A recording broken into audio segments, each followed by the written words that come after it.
हाँ, welcome to my YouTube channel Adarsh institute Raebareli. I am Brijesh Sharma with you with my another video for the class 11 series.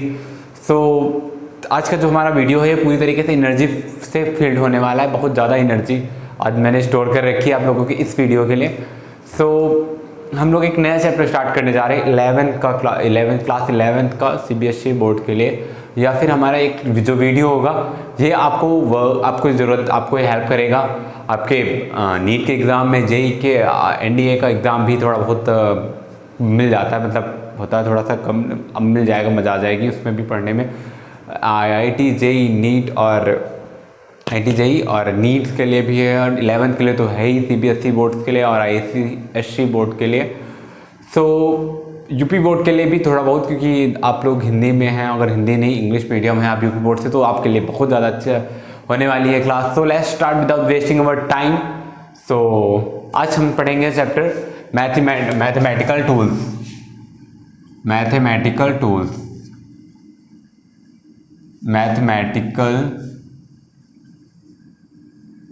Tools. Chapter आपका ये होगा शायद second या third, जो भी चैप्टर है आपका ये मैथमेटिकल टूल्स होगा। सेकेंड चैप्टर आपका मैथमेटिकल टूल्स में हम आज के क्लास में जो पढ़ेंगे दैट इज फर्स्ट थिंग हम लोग आज पढ़ेंगे आज के क्लास में ग्राफ। यही टॉपिक थोड़ा सा बड़ा होने वाला है। ये सारी चीज़ें हम लोग पढ़ी रखी हैं, अगर आपने मैथमेटिक्स में पढ़ा होगा सारी चीज़ें मैथमेटिक्स की होंगी। यहाँ पे फिजिक्स का लेना देना कम होगा और यहाँ पे मैथ ज़्यादा होगी, जो कि फिजिक्स की मैथ है, जो फिजिक्स में अप्लाई करते हैं math daily to daily life में। हमें क्या होता है कि एक्चुअली जो फिजिक्स वाले है, जो बायोलॉजी के स्टूडेंट्स हैं, उनको थोड़ा सा मैथ वीक होती है, तो आज मैं उनके भी मैथ स्ट्रॉन्ग करने वाला हूँ इस वीडियो में। ध्यान से देखिएगा, इस वीडियो को पूरे मन लगा के देखिएगा, फुल ऑफ एनर्जी होने वाला है ये वीडियो। सो सबसे पहले हम ग्राफ पढ़ेंगे आज, फिर उसके बाद हम बाइनोमियल क्वाड्रेटिक इक्वेशंस को सॉल्व करने के तरीके ढूंढेंगे। क्वाड्रेटिक इक्वेशंस को कैसे सॉल्व करते हैं वो ढूंढेंगे। और थर्ड आज हम लोग पढ़ेंगे कुछ बेसिक आइडेंटिटीज जो हम लोग यूज़ करते हैं, जो ऐसी आइडेंटिटीज शायद आप लोगों ने पढ़ी ना हो, कुछ ऐसी आइडेंटिटीज ज़रूर होंगी, कुछ ऐसी अलग चीज़ें ज़रूर पढ़ने को मिलेगी आपको जो आप लोगों ने पहले नहीं पढ़ी हैं। सो स्टार्ट करते हैं क्लास। सबसे पहले ग्राफ। ग्राफ क्या होता है, सबसे पहली जो हेडिंग है हमारी, जो पहली थिंग है ग्राफ क्या होता है, what is the graph. So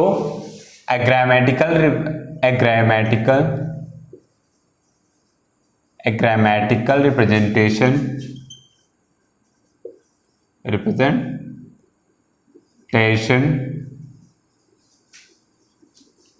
of the two quantities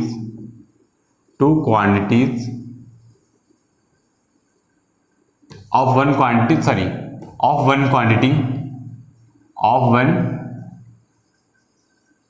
quantity with respect to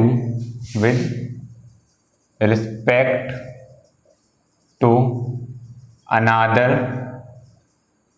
is called a graph। बिल्कुल सिंपल सी डिफिनेशन है, a grammatical representation of the one quantity with respect to another. याद रखना, one quantity with respect to another is called graph. अब मान लेते हैं हमारे पास एक कोई क्वांटिटी है और एक ही दूसरी क्वांटिटी, तो हमें दो चीज़ों के बीच में रिलेशन बताना। जैसे हम बता दें कि जो f है वो डायरेक्टली प्रोपोर्शनल टू a है, तो यहाँ पे देखो यहाँ पे दो चीज़ें होती है। कोई भी जब हम जब दो चीज़ों में रिलेशन बताते हैं तो वहाँ पे दो क्वांटिटीज होती हैं, एक होती है इंडिपेंडेंट और एक होती है डिपेंडेंट। एक होती है इंडिपेंडेंट और एक होती है इंडिपेंडेंट। इंडिपेंडेंट ऐसी क्वांटिटी होती है जो एक्चुअल में वो खुद होती है, मतलब वो किसी दूसरे पे वो इंडिपेंडेंट होती है, मतलब वो वेरी नहीं करती, बट एक दूसरी वेरी करती है, जो ये वैल्यू है ये वेरी करती है हमेशा। तो ये जो एक्सेलरेशन है ये वेरी करता है, ठीक है। तो अगर इनको हमें ग्राफ में रिप्रेजेंट करना है तो ये जो ग्राफेटिकल, और एक चीज़ और, जो इंडिपेंडेंट क्वांटिटी होती है एक्स एक्सिस पे रिप्रेजेंट करते हैं, और जो डिपेंडेंट होती है वाई एक्सिस में रिप्रेजेंट करते हैं। तो यहाँ पे अगर हम एक्स और ए में, एफ और ए में, मतलब जहाँ पे फोर्स और ए एक्सीलरेशन में हम रिप्रेजेंट करेंगे ग्राफ में, तो एफ को हम एक्स एक्सिस के में लेंगे और इसे वाई एक्सिस में लेंगे, ठीक है। सो ये था हमारा ग्रामेटिकल रिप्रेजेंटेशन किसी भी क्वांटिटी का। आई होप ये, तो ग्राफ क्या होता है? Graph is a grammatical representation of one quantity with respect to another quantity. Clear? मुझे लगता है समझ में आया होगा आप लोगों को। तो नेक्स्ट इसके बाद हम लोग पढ़ेंगे कुछ बेसिक से ग्राफ्स हैं, कुछ मतलब जो कुछ बेसिक से ग्राफ्स जो हम लोग मोस्टली जानने हमें कुछ ग्राफ्स के बारे में। तो कुछ ग्राफ्स ऐसे हैं जैसे कि कोई एक हमारा ग्राफ है, मान लेते हैं एक हमारे पास इक्वेशन है, एक लाइन का इक्वेशन ऑफ लाइन, एक equation of a line, equation एक लाइन का इक्वेशन है y is equals to mx plus c. इसे रिप्रेजेंट कैसे करते हैं विद ग्राफ में? y is equals to mx plus c. इसको हम ऐसे रिप्रेजेंट करते हैं, मान लेते हैं यहाँ से c डिस्टेंस पे है, ठीक है, और ये ऐसे गया एक ग्राफ, ये स्ट्रेट लाइन है, तो ये हमारी लाइन जो होती है y is equals to mx plus c होती है। यहाँ पे जो ये x है और ये y है।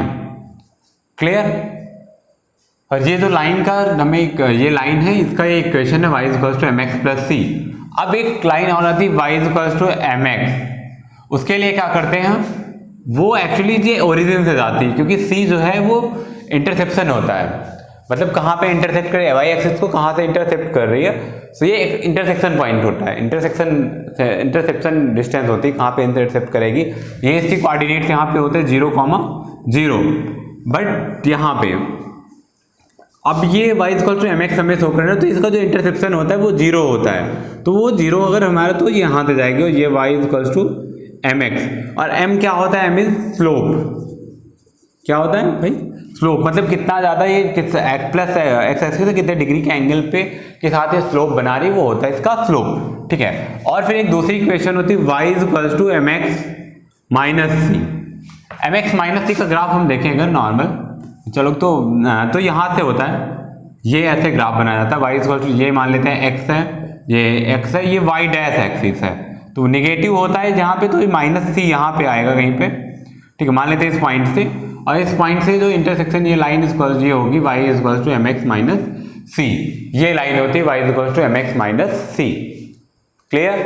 सो ये था हमारे स्लोप इन, तो y is equal to mx c plus का ये होता है, ये सेकेंड वाला y is equal to mx का ओरिजिन से होकर जाता है 0,0 से, और ये यहाँ पे 0,0 से नहीं, नीचे से जाता है, इसके माइनस y एक्सिस पे आ जाता है, मतलब इसका जो इंटरसेप्शन पॉइंट होगा वो माइनस y एक्सिस पे होता है, ठीक है।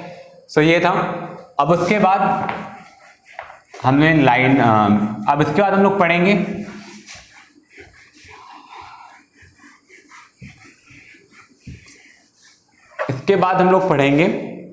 कुछ और ग्राफ्स, जिनमें से पैराबोलिक इक्वेशंस के ग्राफ पढ़ेंगे, पैराबोलिक इक्वेशंस के graph of parabolic equations, graphs of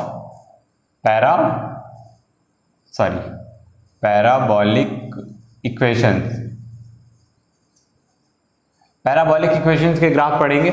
सो इसमें जैसे पहला है y square equal to 4ax, तो हम लोगों को क्या होता है कि ग्राफ बनाना नहीं आता, तो y square to 4x square, y square equal to 4x का ग्राफ होता है, ये ऐसे ऐसे मान लेते हैं, ये हमारा x एक्सिस है, ये y है, और ये y डैश और ये x डैश है।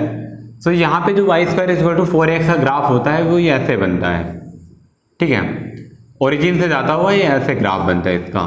अगर दूसरा ग्राफ बनाया जाए y square equal to minus 4ax का, तो इसकी डायरेक्शन चेंज होती है, माइनस एक्स एक्सिस पे आ जाता है, तो ये इसका ग्राफ ऐसे बनता है, ये आपका जो ग्राफ होगा y square equal to minus 4ax होगा, यहाँ पे x y डैश और x डैश, ये x डैश की साइड में इसका जो माउथ होता है वो ऑब्वियसली x जो माइनस वाला होगा उससे माइनस एक्स एक्सिस की तरफ होता है, और जो प्लस वाला होगा उसमें प्लस एक्सिस की तरफ होता है। उसके बाद आता है y, थर्ड टाइप का, इसमें X square is equals to 4ay। इसका ग्राफ अगर हम देखें तो ये भी x y Y dash sorry X dash और वाई डैश एक्सिस की। तो यहाँ पे इसका जो इक्वेशन होता है ये होता है, यहाँ पे इसका जो माउथ होता है plus X axis plus Y axis की तरफ होता है, X square is equal to parabola का इक्वेशन। और फोर्थ होता है X square is equal to minus 4ay। तो आप लोग समझ ही गए होंगे कैसे होगा इसका इक्वेशन। तो ये इसका नीचे की तरफ होता है, इसका जो माउथ होता है वो माइनस वाई एक्सिस की तरफ ओपन होता है। एक्स एक्सिस आपका ये वाई एक्सिस और ये एक्स डैश एक्सिस, इसका इक्वेशन होगा ये X square is equal to minus 4ay। तो ये था इक्वेशंस इनके। फिर उसके बाद हम लोग पढ़ेंगे इसमें, ये आप ड्रॉ कर सकते हैं कॉपी में वीडियो पॉज करके, ठीक है। फिर उसके बाद हम लोग पढ़ेंगे, अभी हम लोगों ने पैराबोलिक ग्राफ्स पढ़े थे, अब उसके बाद पैराबोला के बाद हम लोग पढ़ेंगे सर्किल के ग्राफ ऑफ सर्किल। तो सर्किल का इक्वेशन होता है X square plus Y square is equals to A square, जहाँ पे ए इसकी रेडियस होती है। तो मान लेते हैं एक ये ग्राफ है जो ओरिजिन से जाता है, एक सर्किल है जो ओरिजिन से निकलता है और जो ए इसकी रेडियस जो है वो ए है, ठीक है। और इसका जो सेंटर है वो 0,0 पॉइंट पे है, ठीक है। ये आपका एक्स सॉरी वाई डैश, ये वाई ये एक्स और एक्स डैश एक्सिस है। सो इसकी जो ये सर्किल होता है इसका इक्वेशन होता है X square is equals to X square sorry इसका इक्वेशन जो होता है X square plus Y square is equals to A square, जहाँ पे ए क्या होती है इसकी रेडियस होती है। क्लियर, आई होप समझ में आ रहा होगा। उसके बाद फिर पैराबोला हो गया। उसके बाद हम लोग को पढ़ना है सॉरी पैराबोलिक इक्वेशंस है, और उसका फिर पैराबोला का इक्वेशन पढ़ना है। सो पैराबोला क्या होता है, इक्वेशन इसका पैराबोला का, पैराबोला का इक्वेशन होता है, आपने पढ़ा होगा शायद y equals to A x plus B x square. क्या होता है a x plus B x square. अगर इसका जो हम अगर इससे इक्वेशन बनाए तो ये अगर y एक्स एक्सिस है, ये y है और ये आपका y डैश और ये x डैश एक्सिस है, तो ये इसका इक्वेशन ऐसे बनता है पैराबोला का। और इसका कई सारे ऐसे मोशंस हैं, आगे चैप्टर्स पढ़ने जब से हम लोग 2D और 3D जो 2D जब हम पढ़ेंगे 2D मोशन इन 2 डायमेंशन, तो उसमें हमें बहुत ज़्यादा इसका यूज़ होगा। वहाँ पे हम लोग एक पढ़ते हैं, एक मोशन है नाम याद रहा मुझे अभी, सारा रिवीजन करना पड़े, तो वो वहाँ पे हम लोग पढ़ेंगे, ठीक है। तो वहाँ पे इसको यूज़ कर इस फॉर्मूले का यूज़ लगेगा वहाँ पे, y equal to A x plus B x square, ठीक है। उसके बाद एक इलिप्स का इक्वेशन पढ़ लेते हैं हम लोग। इलिप्स, इस चीज़ का इलिप्स का से इरेज कर देता हूँ। इलिप्स का इक्वेशन, इलिप्स क्या होता है, थोड़ा सा ये सर्किल टाइप का ही होता है, लेकिन थोड़ा सर्किल से थोड़ा सा कम होता है एक्चुअली ये। और इलिप्स का इक्वेशन होता है इक्वेशन ऑफ इलिप्स, इलिप्स का जो इक्वेशन होता है वो होता है X square upon A square plus Y square upon B square is equals to 1। ये आपका इलिप्स का इक्वेशन होता है। अगर इसका हम ग्राफ में इसको रिप्रेजेंट करें तो ये ऐसे बनता है, ग्राफ चिपटा हुआ, ठीक है, जहाँ पे ये आपका ए होता है और ये आपका बी होता है। याद रखना ये एक्स डैश वाई और वाई डैश, ठीक है। क्लियर इतनी चीज़ें ग्राफ, अब तो ग्राफ क्लियर हो गए होंगे ना, हाइपरबोला पैराबोला ये सारी चीज़ें जो पैराबोलिक इक्वेशन जो होते हैं, ये सारी ग्राफ, सर्किल का ग्राफ और द मेन इंपॉर्टेंट जो इक्वेशन ऑफ इलिप्स, ये सारी चीज़ें आपको क्लियर हो गई होंगी आई थिंक, ठीक है। तो ये इलिप्स और इसमें ये डिफरेंस होता है कि थोड़ा सा बीच में चिपटा हुआ होता है, लाइक ये थोड़ा सा कंप्रेस टाइप का होता है, तो इसलिए थोड़ी सी डिफरेंस होता है, बस बहुत ज़्यादा डिफरेंस नहीं होता है इनके बीच में। उसके बाद फिर हमने दूसरा टॉपिक लिया था, हमारा दूसरा टॉपिक था आज का ही क्वाड्रेटिक इक्वेशन से रिलेटेड जितनी भी प्रॉब्लम्स होती हैं। क्वाड्रेटिक इक्वेशन, क्वाड्रेटिक, मज़ा आ रही है आप लोगों को पढ़ने में?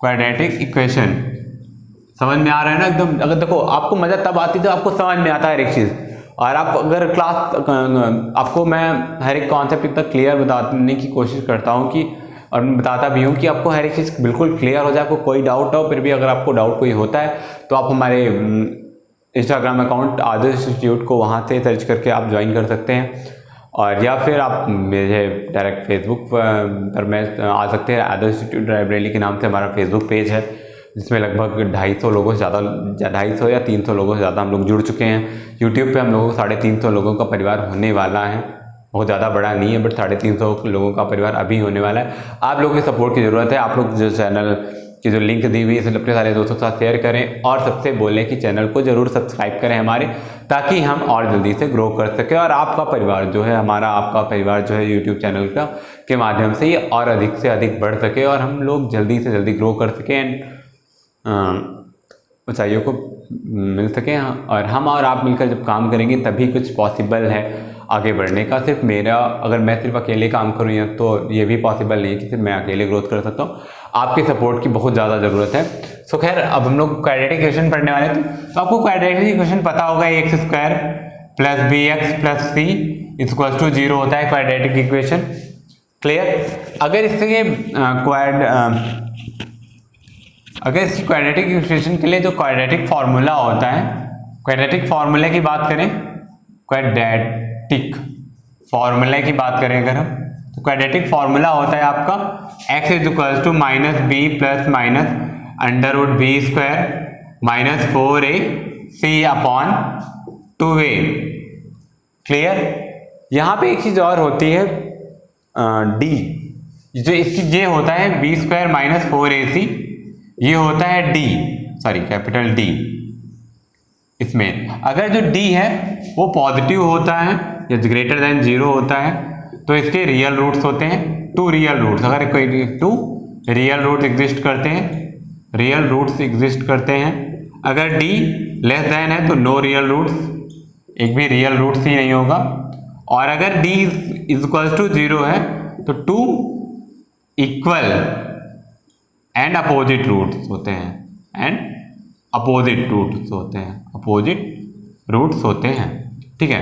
कैसे कैसे? अगर d ग्रेटर देन 0 है तो 2 रियल रूट्स होंगे, लेकिन डिफरेंट होंगे। अगर d लेस देन 0 तो नो रियल रूट, कोई रियल रूट होगा ही नहीं इसका।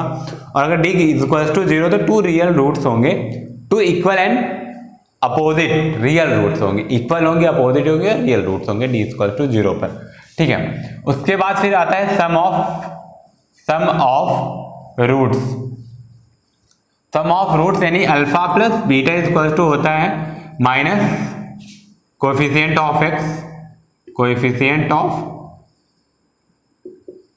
एक्स अपॉन कोएफिशिएंट ऑफ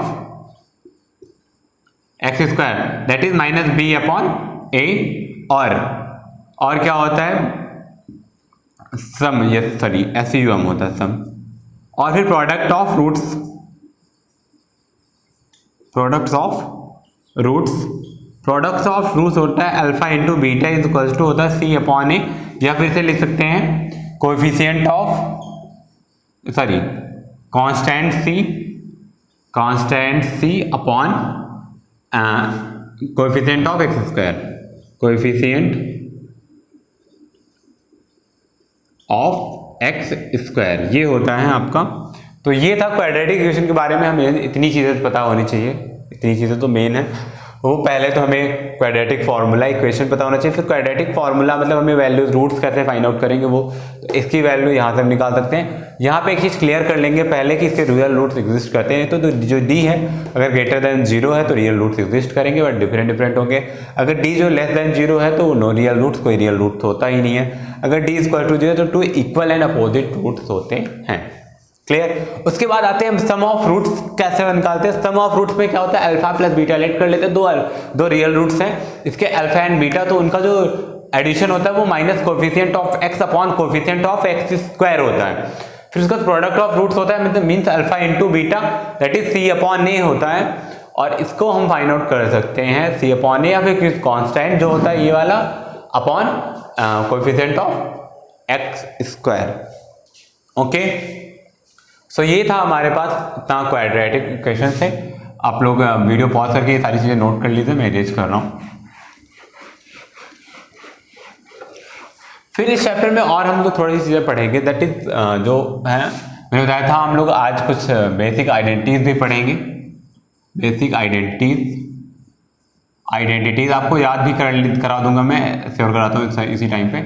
तो कुछ बेसिक आइडेंटिटीज जैसे a plus b whole of square of a plus b to the whole of square. So ये होता है a square plus B square plus 2ab और a minus b to the whole of square is equals to a square plus B square but minus 2ab। Okay, a square minus b square is equals to a plus B into a minus b. और कोई question, a plus B plus C to the whole of square is equals to a square plus B square plus C square plus 2ab plus 2bc plus 2ca। Okay, अगर यहाँ पे plus minus से change में होता तो यहाँ पे value change होता है। अगर हम यहाँ पे a minus B minus C कर दें होल ऑफ स्क्वायर तो a square plus B square plus C square में कोई चेंज हो तो ये स्क्वायर होता है इनका। बट यहाँ पे चूंकि यहाँ पे माइनस 2ab हो जाएगा, फिर माइनस माइनस प्लस, तो minus minus plus 2bc plus minus into plus minus और c इंटू a, ये हो जाता है। ओके, उसके बाद फिर हम आते हैं a cube minus a minus B का होल ऑफ क्यूब के फॉर्मूले के लिए। तो होता है a cube minus B cube minus 3ab और ब्रैकेट में a minus B. a plus B का होल ऑफ क्यूब का फॉर्मूला होता है a cube plus B cube plus 3ab और ब्रैकेट में a plus B. a cube minus B cube का formula होता है a plus B into a square plus B square plus ab और a cube plus B cube का formula होता है a minus B होता है यहाँ पे, और यहाँ पे a प्लस बी और a square plus B square minus ab। याद है कि यहाँ पे जो माइनस होता है वहां पे यहाँ पे प्लस होता है, और जहाँ पे यहाँ पे प्लस अगर है तो यहाँ पे हो जाता है माइनस, अपोजिट हो जाता है थोड़ा सा। ठीक है, उसके बाद एक और फॉर्मूला जो आप लोगों ने आज तक नहीं पढ़ा, सच पढ़ा भी होगा तो याद नहीं होगा, मैं बता देता हूँ।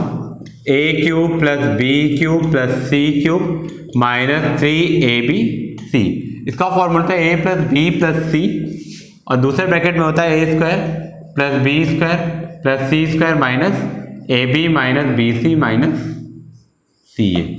तो ये कुछ बेसिक प्रॉपर्टीज थी, बेसिक आइडेंटिटीज थी जो हमें पढ़नी थी। a प्लस बी का whole of square equal to a square plus B square plus 2ab, a minus B का whole of square equal to a square plus B square minus 2ab, a square minus b square equal to a minus B into a plus B, a minus B का whole of cube equal to a cube minus B cube minus 3ab into a minus B, a plus B का whole of cube equal to a cube plus B cube plus 3ab into a plus B, a cube minus B cube is equal to a minus B into a square plus B square plus ab, और a cube plus B cube is equal to a cube plus B cube a cube plus B cube is equal to a plus B into a square plus B square minus ab ये, और फिर a cube plus B cube plus C cube minus 3abc is equal to a plus B plus C और a square plus B square plus C square minus ab minus bc minus ca। तो ये थे हमारे आज के video में हम लोगों ने इतनी सारी चीज़ें जानी, बहुत सारी चीज़ें आपको पता थी, बहुत सारी चीज़ें हम लोगों ने जानी या नहीं। तो आई होप कि आपको ये वीडियो बहुत ज़्यादा पसंद आया होगा। तो अगर पसंद आया है तो आप प्लीज़ वीडियो को लाइक करना, शेयर, सब्सक्राइब करना मत भूलिएगा।